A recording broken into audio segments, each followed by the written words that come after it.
Greetings, peace and love to my black family.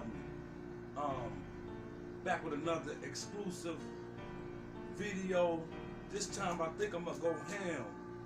I'm gonna go all the way ham. First of all, why is young Pharaoh, every time the minister speaks and gets some light, you know what I'm saying, from the people, he always trying to go at the minister. Right when the ADL didn't want the minister to speak. Y'all know they didn't want the minister to speak at all. So I'm riding with the minister because I know Satan don't like the minister for speaking the truth. So why is young Pharaoh going at the minister?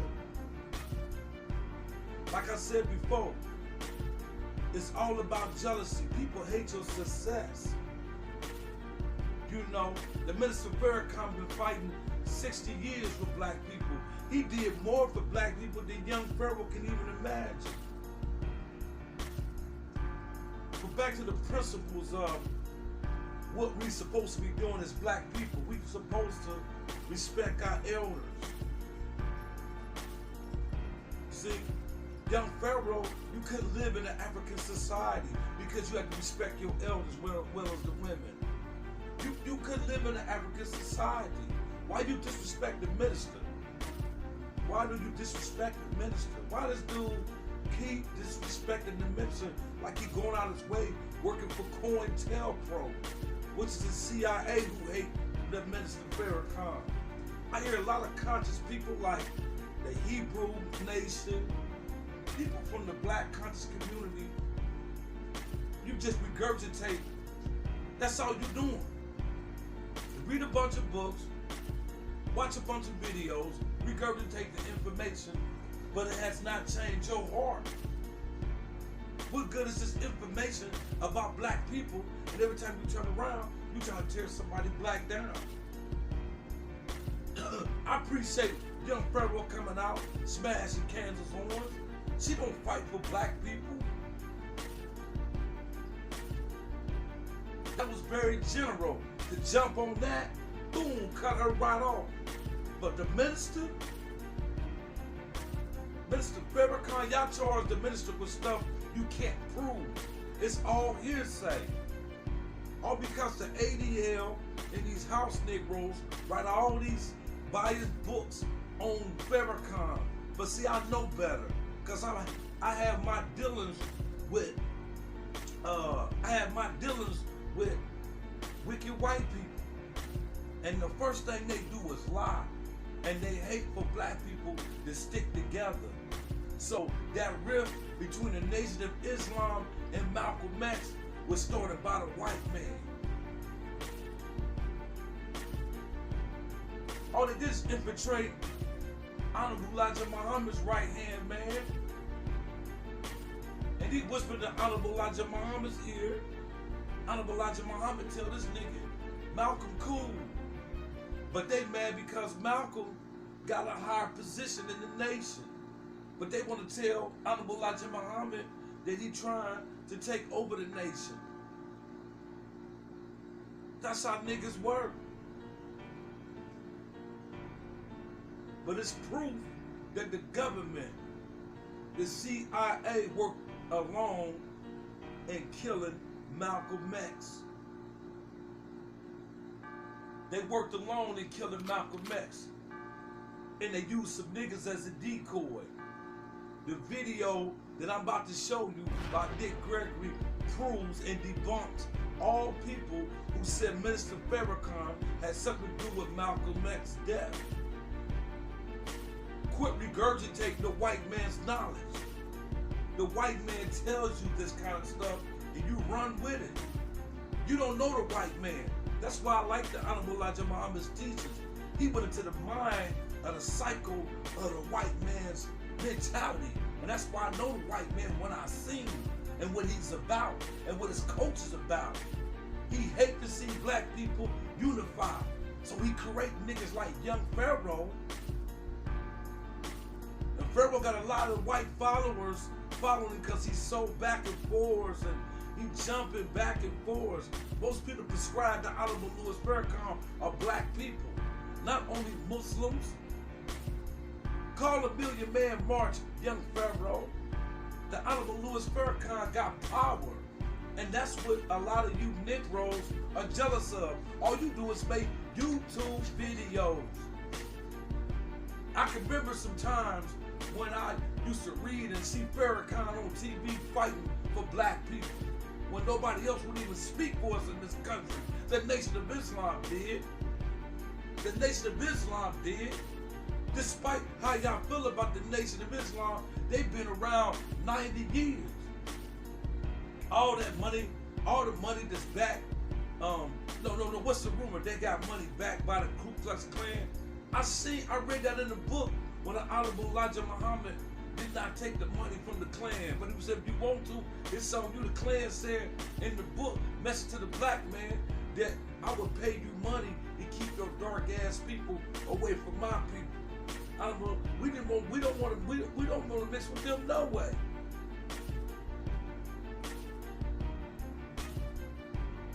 It's funny, the majority of black people prescribe to the Honorable Louis Farrakhan, but not majority of people, black, prescribe to young Pharaoh, because he have a mixed audience, because he jumping back and forth. And most of the stuff he regurgitated about the nation is lies. I was in the nation, I studied the nation. The thing that you talk about the Honorable Elijah Muhammad, you call him a pedophile, man. Honorable Elijah Muhammad never had sex with kids, dude.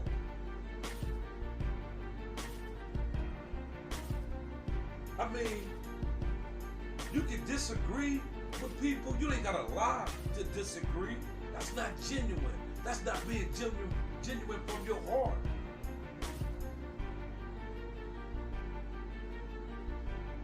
But like I said before, I'm gonna show you a video by Dick Gregory, the late Baba Dick Gregory. Rest in peace to the ancestor Dick Gregory. But here's the video that I want to show you guys. So when I think about my brother Malcolm,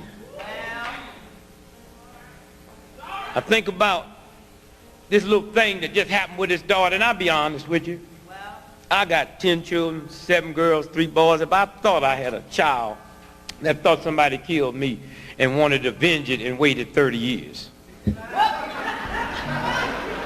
I sure enough would have an attitude. I mean, you can give that chump time to die from natural causes. I mean, girl, do you love me or not?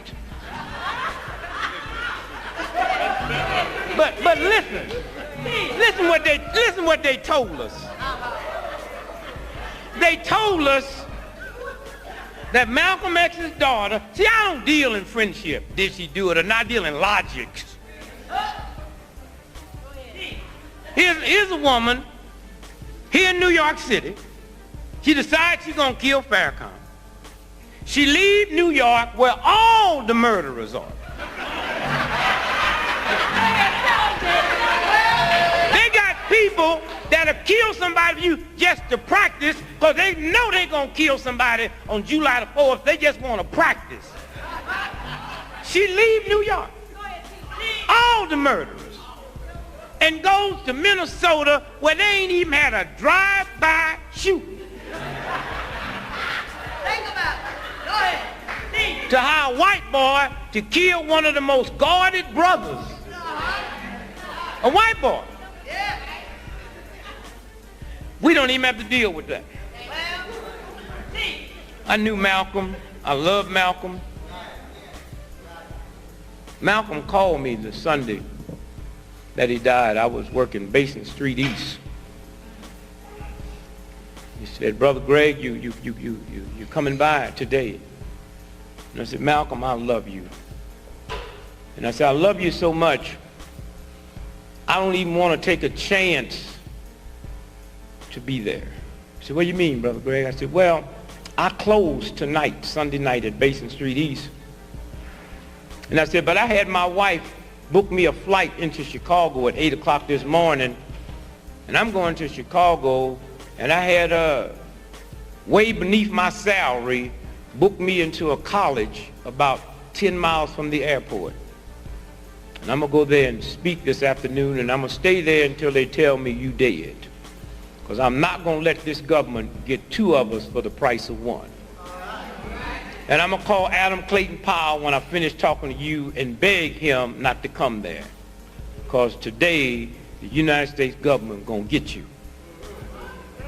Okay. And I'm not going to be there. I love you. I don't even want to take a chance of my heart changing. So I went to Chicago. And when they came and they told me Malcolm's been killed today, I got back on the plane and came back here. Malcolm was killed because of another brother named DePinto. A lot of people thought he was African, but he was East Indian. He was born in Nairobi. He's the one that changed Malcolm's head from black nationalist to Pan-Africanism and made that connection from here to there. And the government said, we can't let this happen. He's the one that persuaded Malcolm when he went to Africa and stayed 7 weeks and met with all the real leaders.